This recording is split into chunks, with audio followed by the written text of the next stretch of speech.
So first of all, I'm Dr. Arianne Abela, and it's so nice to meet you all. And just, I'm actually wondering if we could, I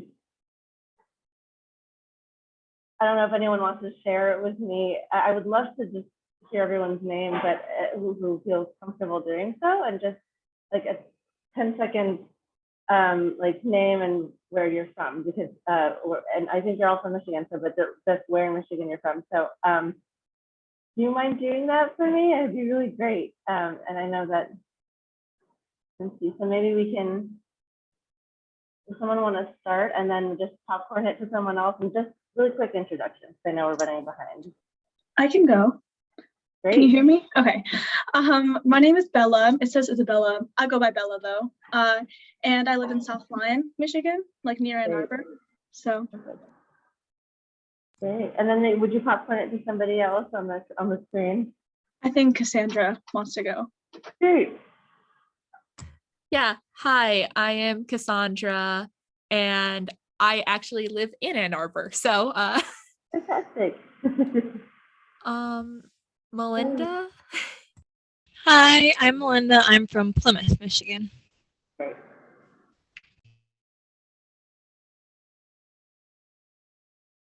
Maybe Alex wanna, and no, I'm not forcing anybody to do that. So anyone else wanna go? Any other soprano altos that want to jump in? Hello. Hi. Oh, sorry. Oh, okay. Hi, my name is Peyton and I'm from Milford, Michigan. Hi, my name is Parker and I'm also from South Lyon. Hi, my name is Emma. I'm from Alto, Michigan. Hi, my name is Margaret and I'm from Ann Arbor, Michigan. Hi guys, my name's Mariah and I'm from Jackson, Michigan. Wonderful. Anybody else? Sorry.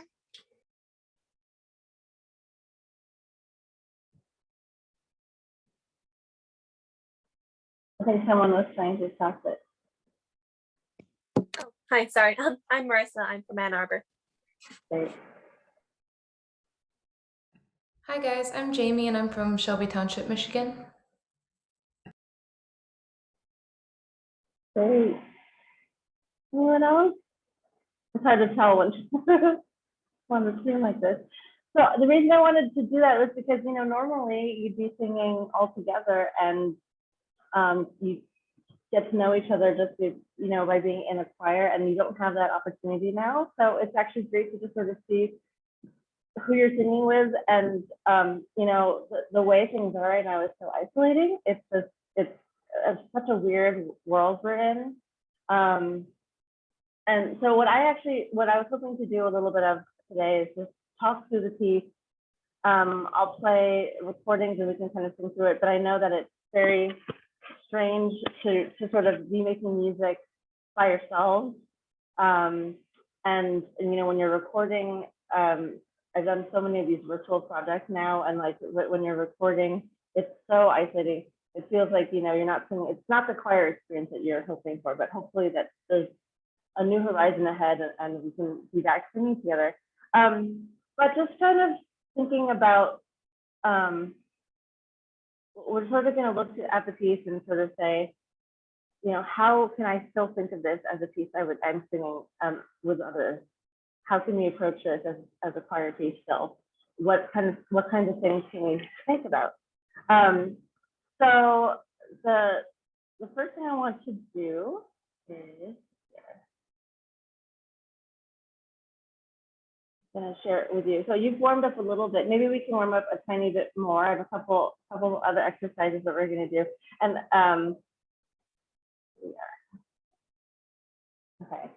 So one thing that you can do when you're at home, something that I like to do is to really create my warm up based on the music I'm going to sing.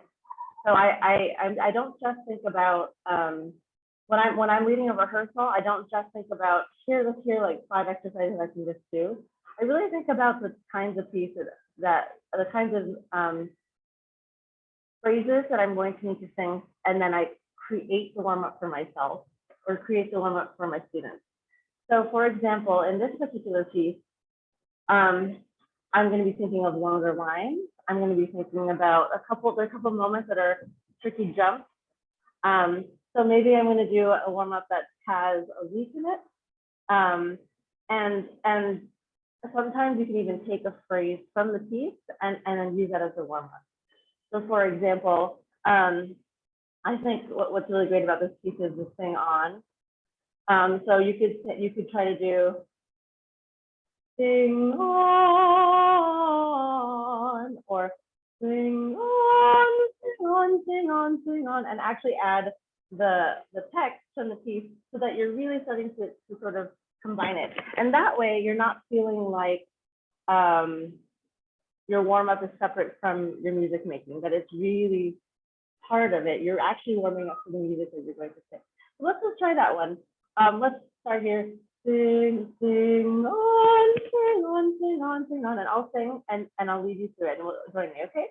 Go sing 1 and 2.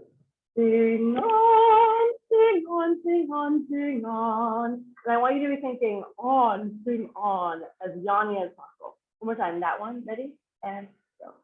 Sing on, sing on, sing on, sing on.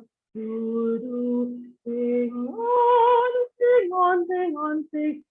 Da, do, do.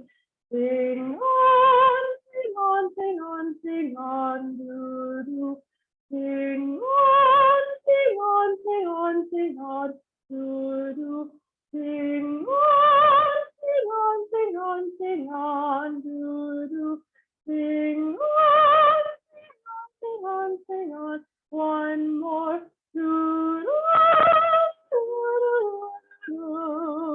Good. And that's the sort of thing you can do.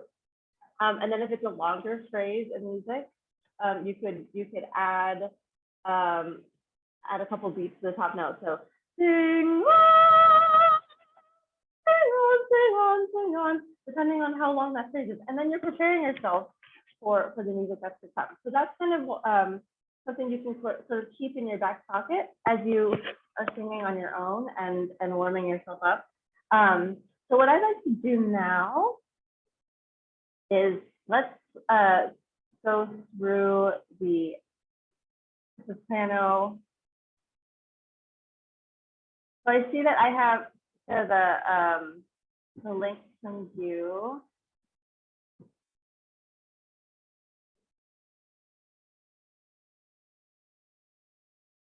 Would it be most helpful, everybody, if we sing to your practice link?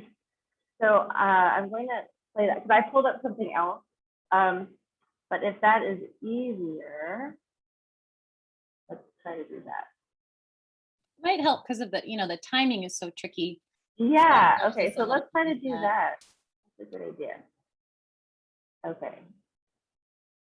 And which one are they recording to? The balanced one or the piano track? Sorry, they're both going to be the same timing because the piano is used in the background to the balance. So either one works. Perfect. You want piano or want the voices? Great. Okay. So I'm going to share. Good. Before we do that, I want to put, if you all have your scores out, I'm just going to go through and sort of point out a couple moments to think about something, to give you some food for thought, so to speak. Okay, so first of all, I mentioned this earlier, but something that I think is really great coming out of this time and the pandemic is that I think that, think of yourselves as coming into choral singing as stronger, because now you're having to sort of be really independent, and you're having to learn your music on your own for a lot of these kinds of projects. You're singing independently, so you're really relying on yourself to be the best condition you can to think about things musically. And I think that's really great. So, you know, keep that in mind as you do this, that you are your own conductor, that we're all conductors, and that you are your own conductor, and you're doing this leading yourself. And I think that's really a very, very neat skill that's going to help you as you develop. When you're recording and when you're singing on your own, think about your sound at all times. Before we sing through it, I wanted to just look at the text and have you speak a couple of it with me, a couple of the lines with me. And I really, you know, before we really sing it together as an ensemble, I usually like to have everyone say, you know, if music be the food of love, and really think, you know, like we've just gone to the dentist and had tons of Novocaine in our in our jaws and our mouths, and we're thinking really, really nice and loose. So would you speak with me from the very beginning in rhythm? And just, I want you to think really nice, loose, very exaggerated Julia Child. If anyone here likes cooking, Julia Child is my go-to for that kind of sound. Okay, would you speak with me, please? 1, 2, 3. If music be the food of love, sing on, sing on, sing on till I am filled with joy. Good. And that's the sort of thing that you want to think about as you record today, is that your most beautiful call sound. You don't have someone necessarily showing that or sound to sing into. So you're thinking of your own roundness and your own beautiful lifted sound. So that's great. So just think of that the whole time through. On these sing on moments, I think they're really beautiful. And the composer here is really showing a sort of singing on kind of motion. They expand and expand. So really thinking of moving forward instead of sing on, sing on, sing on, you're thinking sing on, sing on, sing on, and really crescendoing through those. So mark something in your music. I like to sometimes mark a spinny sort of image or an arrow going all the way through the phrase. Thinking of long lines. So I'm looking at measure 14. In measure 14, instead of for then my listening soul you move. Here we're talking about movement.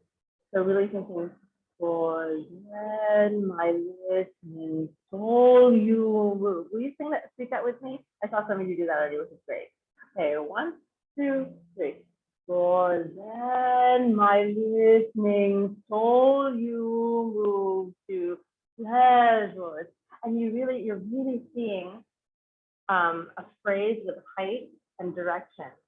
So I want you to take a second actually, and would you go through your score and would you mark all of where each phrase is going? So in that one in particular, I really feel like right at measure 17, it's going through what measures, and you're really drawing an arrow that goes all the way there.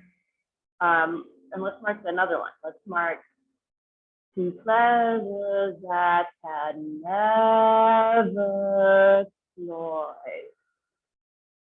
Find a couple of those, would you? Do that on your own for a second. So top of 6. Which word is it going to? Where are we going in the phrase?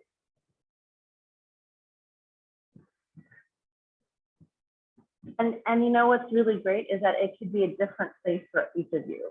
As long as you personally sort of see a word that is important that you're thinking about.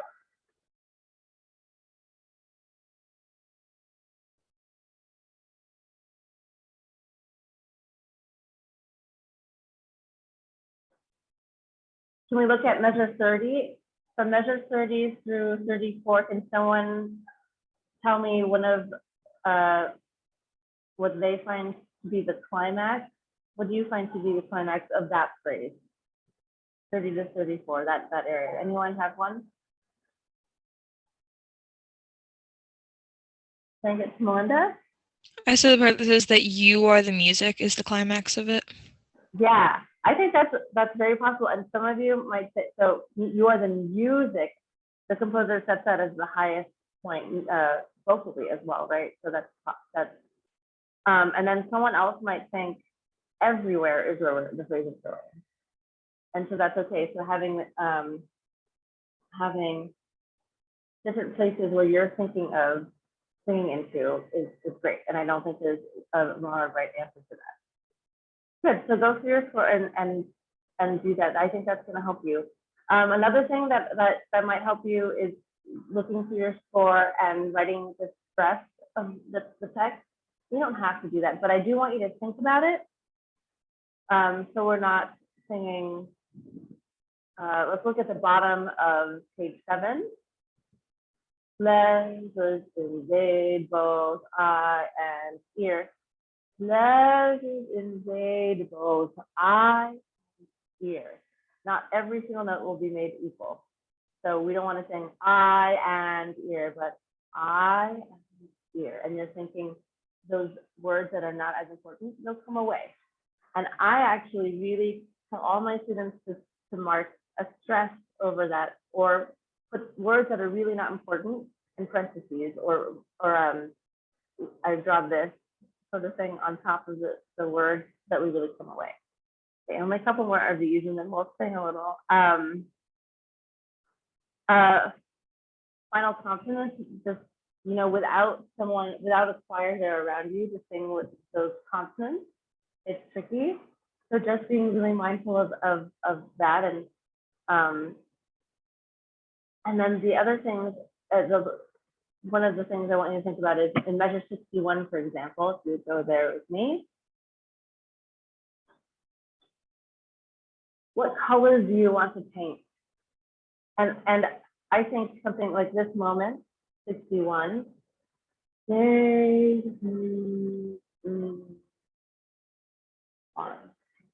to me a different color from the rest of the piece. It's softer, it's more intimate, it's more personal. Again, I'm thinking of, imagine that person that you haven't hugged in over a year, and that tender moment, that sort of thing. So just maybe imagining for yourself something personal. What I would write words, what color do you want to paint with your voice there?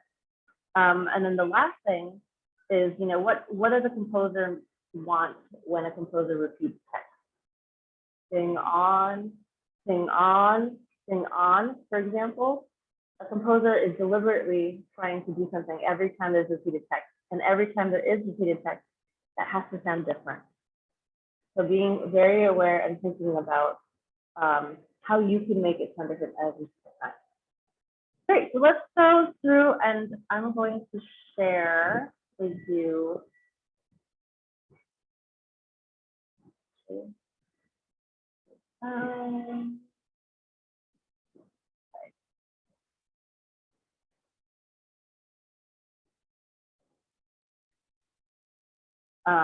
Let's do. Okay, here it is. I'm sure you've all listened to this already. Is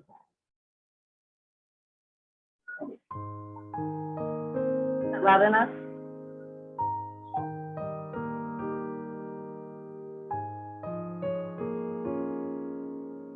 Okay, interesting. Nice tall sound.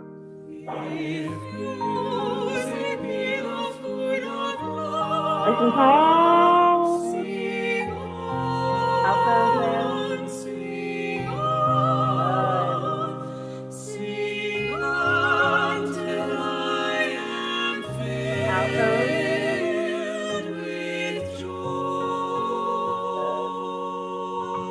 Nice and tall.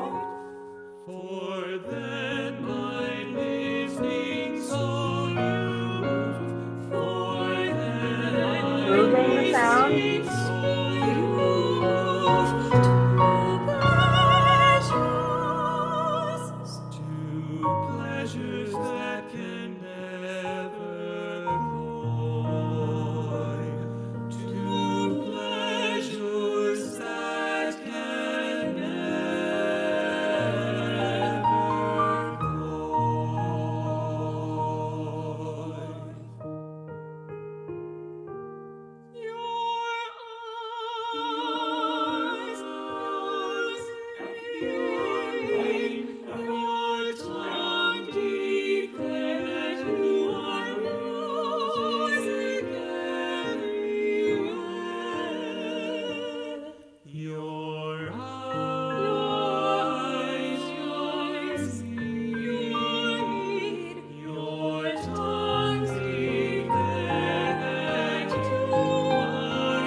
pause it for a second.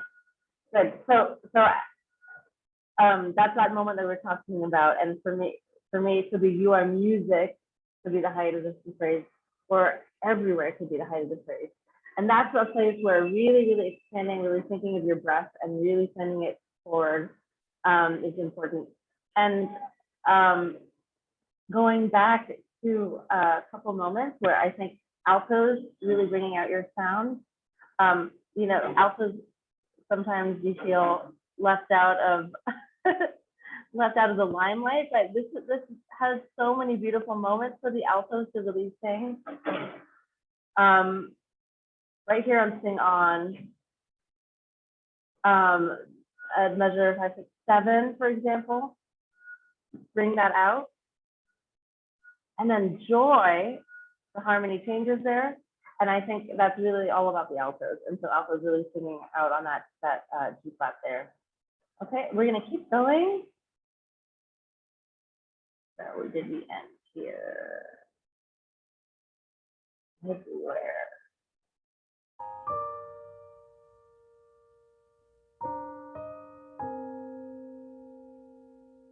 Changing color here. Think of how this would sound. This would be different.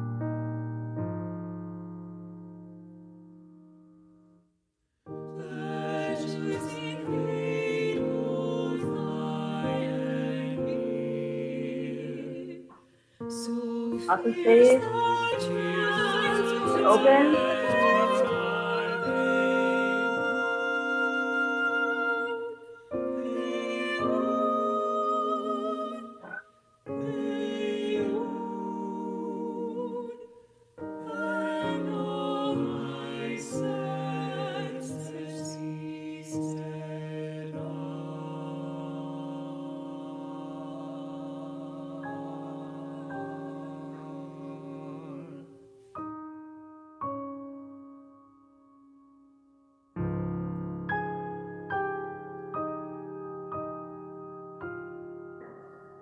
Pause.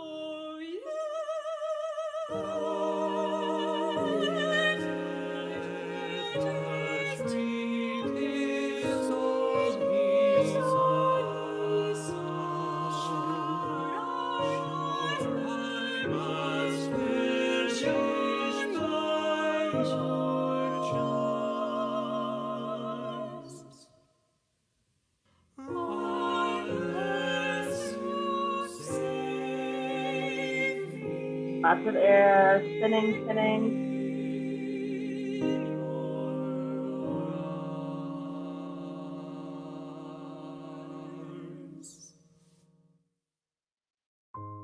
And then it changes, the character changes again, right?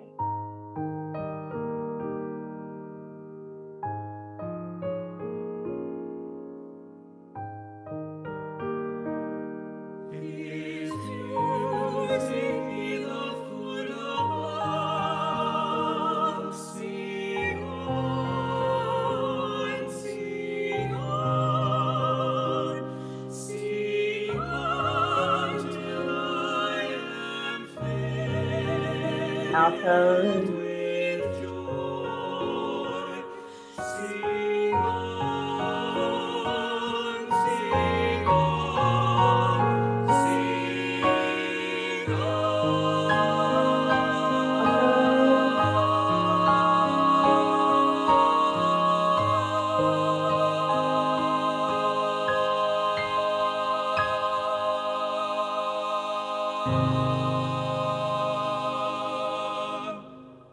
Good, and at that last one, you're spinning towards the end. Obviously, you can make it through and you can stagger breathe, even though I know you have no other people around you. That you stagger breathe and you come in and you think of that list. Couple places here that I want to just sort of revisit. So I can make it busy with my scrolling. When we sing the word wound, that's a weird, very strange word to be singing and to be singing. So you're thinking, they wound, and you're thinking of that same sort of lifted sound. And this is a section that I would normally have my choir sort of speak. So here's the transport, they wound. they would, and all my senses feasted on. And that is one of the yummiest places, I think, in the piece. When we come into unison in 47, that's a very cool moment because all of a sudden, after all of this, everyone singing separately, the piano's not there, right? And we can really hear us coming to unison. So being tender and really thinking about your most beautiful lifted round sound in that moment is important. It's a very exposed moment. Good, and then I think I said in 52 that sopranos, we're really thinking of space before we approach the top note. And then back at 61, you're really thinking of the air spinning so that we don't want to collapse on that phrase. You want to stay expanded so that you're really singing healthily all the way through in that soft, beautiful, intimate moment. Great. Do we want to go through it one more time with the recording? Was that helpful? Okay. And I'll sort of keep, can you hear me when I'm sort of saying things over? Okay, I'll keep doing that. And then we might stop a couple times and maybe sing a couple of things. So we'll go back to the beginning. And don't mind these red marks are just for timing for me to know where we're at. Okay.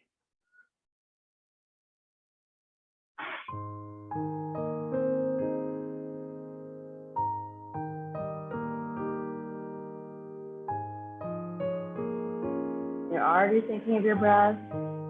Okay.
That moment. It's such a beautiful moment.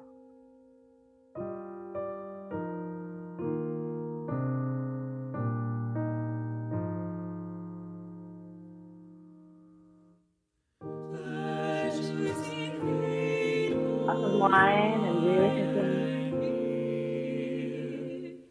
So fierce the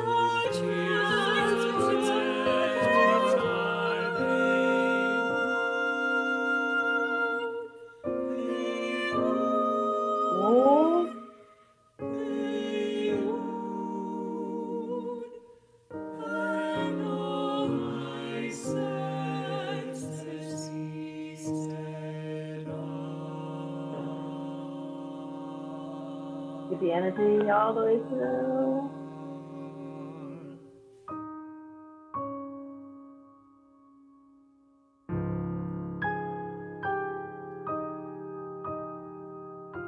Up there.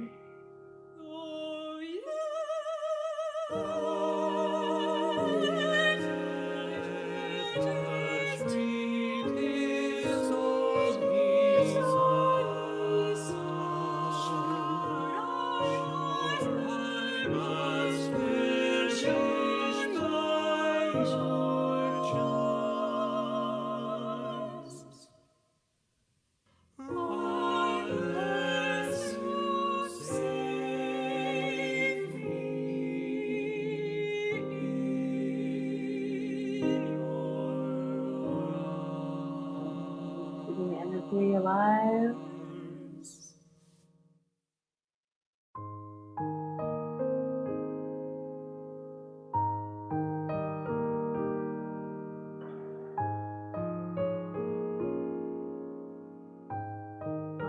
Space.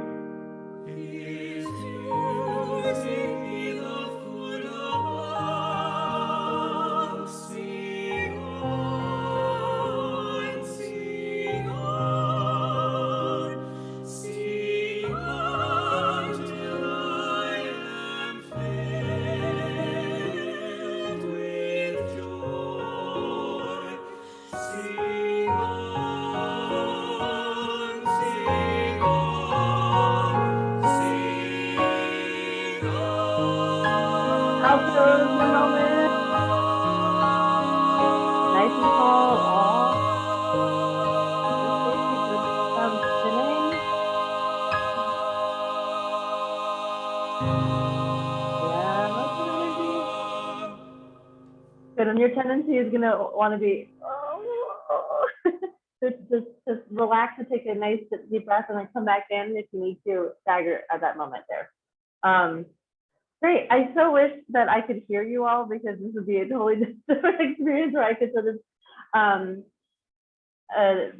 so you know, I'm just imagining your beautiful voices at this point, and I'm sure you sound amazing, and I can't wait to hear the final product. Good.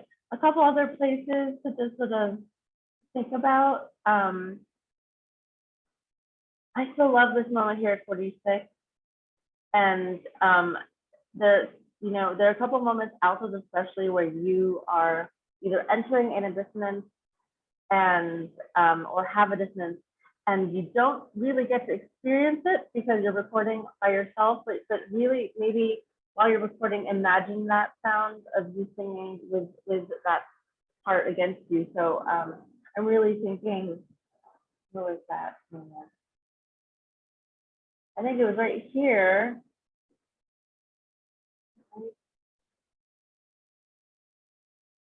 So at 25, for example, you're coming in on a dissonance against the tenors, altos.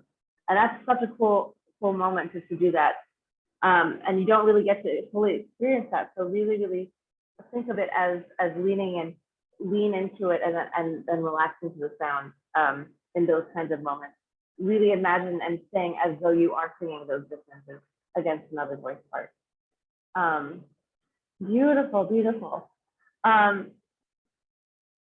would you like me to sort of to do this again or share something? I have some things to share with that kaleidoscope and Yeah, we'd love to hear about what else you do. Thanks for jumping right in. I think the sopranos and altos were ready to just drill a little bit, so that was perfect. But yeah, we'd love to hear more about your story and what you do. Great. Yes, I'm sorry again that I was late. It was just, of course, like I prepared everything last night, and then this morning the internet does not work. Yep. Always happens. Our right? lives this year.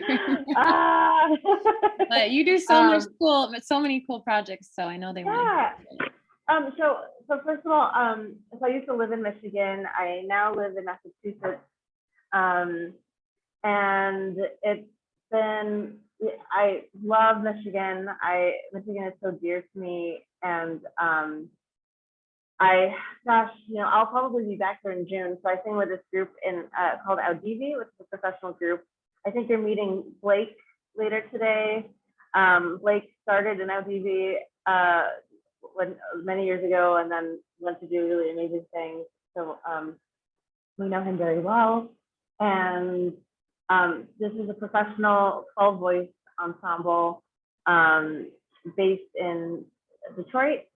And it's really great. We just got a grant to do a concert in June, which is so exciting. So I love that we're getting to do an outdoor concert. And so that I sing with that professional group. And I attended school in Michigan, so it's very dear to my heart. And I also founded a group called Kaleidoscope, And so I'm still sharing my screen, but I guess I can just go ahead and play this for you.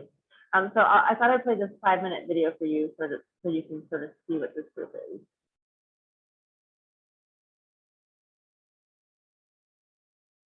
And my internet works.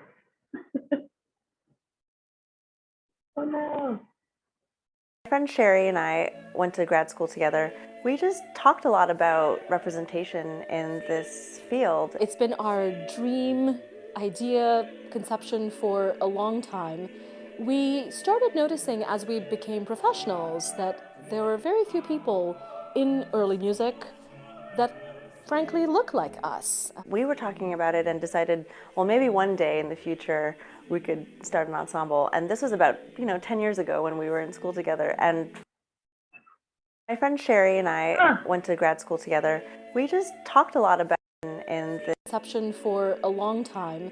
We started noticing as we became very few people in early music that frankly look like us. We were talking about it and decided, well, maybe one day in the future we could start an ensemble. And this was about, 10 years ago when we were in school together. And finally, we just said, now's the time to do it. Arianne has spoken often about people approaching her after concerts saying, wow, I've never seen a Filipino woman conduct. I didn't know that was possible. And that's one of the reasons we really wanted to get this off the ground, is we think it's so important for representation. We think it's so important for the younger generation to see us as successful people of varying ethnicities, of diverse backgrounds, but that are doing something that we just deeply love. This is about teaching younger people that they can do it and just being a presence in the world so they can say, I think I can do that one day. And I think that's really the main goal, is that the educational aspect of this group and the outreach that we'll do is going to be sort of at the forefront of our mission. The people that we asked to be members of the ensemble are so successful in their own right and such wonderful performers that it was quite a challenge finding 3 days for our first project to bring everybody together. It was kind of a nightmare to find a weekend, so 0 weekends worked of the whole calendar year. And we finally settled on this 3-day period in September that worked for everybody. I was so excited when I heard about Kaleidoscope. I mean, I admire all of Arianne's work. We share many communities. So I knew that anything with Arianne's stamp on it would be thoughtful and very ambitious. And then when she and Sherry described the project and their vision for it, I couldn't really think of a more compelling or timely mission, and I really wanted to make it work. I would say for every musician of color, or every musician in any kind of marginalized community, it's on our minds all the time. So for me, something like this has been a dream for, in some ways, my entire life. The model that we're trying to push as a performing ensemble, and also like sharing our stories and doing residencies and actually talking to people and having more interaction with our audiences and our hosts and our organizers is one thing that attracts me most. It makes our being performers more meaningful, I think.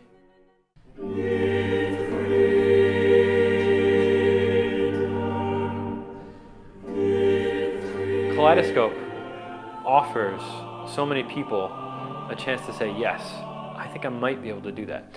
And what I personally, and all of us in the ensemble, I feel safe to speak for them in this regard, we don't want anyone to be prevented by the thought that they can't do something. Our mission is very important. That's why I think every one of us took time out of our schedules to make this happen. We all specialize in early music and contemporary music, and that is not very common. So when I knew that there were other people that did that and they wanted to sing together, and most importantly, representing the racial diversity in the country, that's what really caught my attention. I wish I would have had this when I was younger, just to see that there is something there and there is someone there that's doing what I do. and and that I am allowed. I am not just allowed, but I belong. I love to come up with ideas. I've always been into doing projects and outreach, and this has been something I've wanted to do forever, but I've never really had the means and opportunities to do such a thing. So I think now that I'm at this incredible institution that would support something like this, that's a huge step for me. And all of us are sort of in a professional place where we can make it happen. So I think, yeah, that it's now we are pinching ourselves because the dream really is coming true, and we're getting to do something that has been so important to me for so long, that I've wanted to do for so long.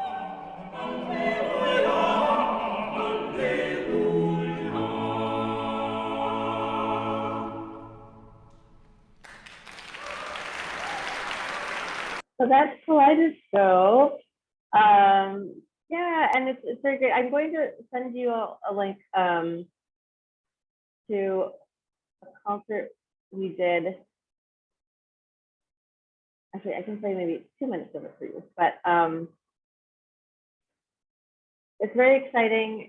We focus on doing residencies and work with students, especially on promoting diversity and inclusion in the whole field, and something that we're all really passionate about. And everyone there is very busy, but it's really exciting to sort of be able to do that.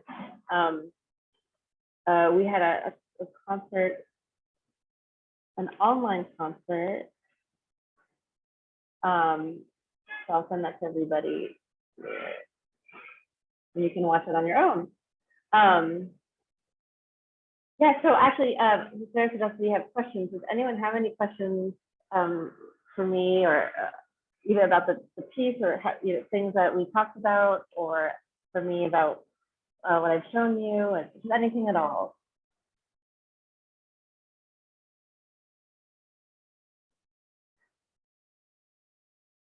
Oh, Cassandra. Yeah. What first inspired you to get into music? Oh, wow. So I sang with the San Francisco Girls Chorus. I grew up in San Francisco, sang with the San Francisco Girls Chorus. And I was born without most of my fingers. I will show you here.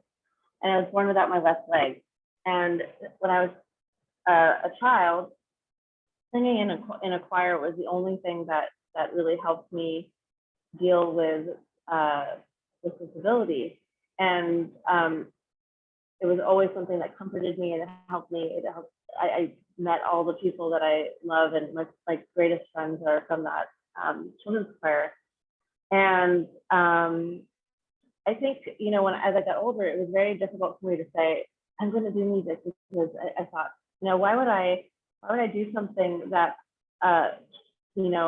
showcases my hand, something that I'm trying to hide all the time. And I think it was very important for me one day to realize that music had really influenced and changed my life, and that I wanted to do the same thing for students and for people in music education. So, so that's kind of why I did that, because it was such an important part of my, it was a thing that gave me confidence and joy as I struggled with my differences. And so to me, it was a no-brainer. I wanted to go into music to sort of bring that same kind of joy to other people and sort of pay it forward. And so that's kind of where it started, and I'm so happy I've never looked back. It's been really an important part of my life from the beginning. So thank you for asking. Anyone else have any questions? Anything at all?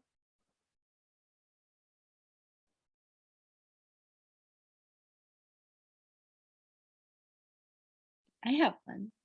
Yeah. I'm curious because I don't know how much our singers know really about early music. I mean, what you're all just hearing is a great example of that. But music that I thought was just super, super cool once I was able to do it kind of when I was older. So what do you really enjoy about early music, or can you share with us kind of how that has really? Yeah. I mean, I think what we in the ensemble find so compelling is that, I mean, this music was written so long ago, and it's so beautiful. I think it's a nice compliment to new music, vocally, for me at least. I've never been an opera singer, and I used to think my voice does not fit the opera world, and I used to think, like, does that mean my voice isn't fit? But early music fit my voice just a little bit more. It has a little bit of a lighter sound. It doesn't have to be fully off the voice. That's a misconception, I think. I think singing early music is really about still singing with just your whole voice and your whole being. But I think there's something really incredibly beautiful about early music. I love Baroque music. The sounds that you hear, it's very, oh gosh, the first time I really sang Bach, I was blown away by how incredible the music is. And I'm such a new music person. I really strongly believe in new music and new compositions. But there's something about going back and listening to these masterworks written so long ago that is so incredibly beautiful. And I'm really thinking, early music, not just from Europe, but there's actually early music in so many different places that I've recently discovered that are so incredible. But there's always this kind of refined sound to it that is really remarkable. And a lot of it is challenging music, and I like that challenge as well. Bach is very hard to sing. Renaissance music, there's a kind of chamber music feeling that you can get when you're singing Renaissance music. And if you have someone who can really teach you how to sing and how to dig into the music in a certain way, it's so powerful to look at that repertoire. And you really do need to, it took me a long time to really appreciate it because I needed teachers who are really gonna help me dig into that kind of repertoire. And I think it's just beautiful. Some of these harmonies that you can get from these composers, Bird and Palestina, it's beautiful. So I love singing early music. I love conducting Baroque music with a chamber orchestra. It's really remarkable stuff. There's so much out there. But yeah, it's very different. I think what's very cool is being able to sort of sing that and sing new music and being able to be flexible enough vocally to sing all kinds of repertoire. And that's important. Yeah. I think we have time for one more quick question. Soprano, alto, is there anything else you want to ask Dr. Abela? Melinda. Yes. What would you say some of your biggest challenges were when you were forming kaleidoscopes, and how did you overcome them? Definitely the business side of forming a new group is challenging, especially with this group. We're not all in the same place. We have someone in Canada, we have somebody in San Francisco, a couple people in New York, one in Boston, New Haven, Massachusetts, and then Massachusetts. Everybody's all over the place, one in Texas. So everybody needs to be flown in, and all their schedules are nuts. I mean, they are so busy, and finding a time to meet. I think I mentioned it in the video that we ended up choosing for our first project, choosing 3 days in the middle of a week in September because no other week in the entire year worked. So I think coordinating schedules and making sure that these artists are compensated well. So that means fundraising. That means thinking ahead and engaging, doing all of that business stuff that they don't teach you in grad school. So that those are the challenges, but it's definitely been worth it. And actually, honestly, the pandemic has helped us make music together because we've been able to do it remotely. And again, it's not the same. We're not singing together, but we've been able to sort of sit back and relax. Everyone had a little bit more time, and we were able to put together this concert. And I sent the link to all of you.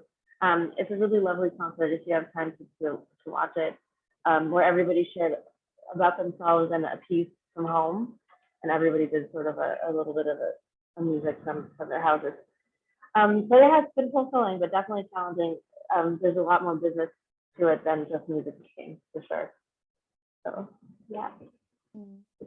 Well, Well, thank you so much. We're going to head off to Blake's final session just a moment. Can we all say thank you? Emojis are in the chat to Dr. Abela. Thank you. Thanks, everybody. Thanks so much for sharing today and helping us. Really Thank you. appreciate it. Thank you for bearing with my technical issues. Hey, Appreciate it. I've been enjoying the view behind you too. I know, it's pretty beautiful.